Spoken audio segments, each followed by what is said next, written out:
آخری جو اس جمعے کا پیغام ہے تو سوشل میڈیا پر بھی بہت زیادہ آپ لوگ سنتے رہتے ہیں، وہ یہ ہے کہ ہم لوگ بے عیب جانور تلاش کر رہے ہوتے ہیں۔ جانور میں عیب نہ ہو، لولا لنگڑا کانا نہ ہو، بے عیب ہونا چاہیے۔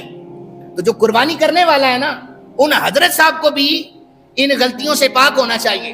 وہ بھی ٹھیک ہے، ہم یہ نہیں کہتے، حضرت انسان خطا کا پتلا ہے، انسان خطا کا پتلا ہے، بشری تقاضا ہے بھائی، لیکن ایک شخص دوسروں کا مال غصب کرے، فراڈ کرے، ملاوٹ کرے، اور قربانی والے دن جناب وہ قربانی کر کے لوگوں کو بتاتا پھرے میں نے اللہ کی رضا کی خاطر قربانی کیا ہے، تو اسلام نے اس کی اجازت نہیں دی۔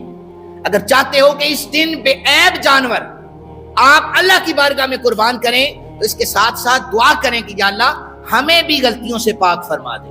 ہم جو گناہ کر بیٹھے ہیں پورا سال، ہم جو فراڈ، غیبت، چغلخوری کر بیٹھے ہیں، مالک ہمیں بھی معاف فرما دے۔ تو یہ بھی دعا کیا کریں اور اپنے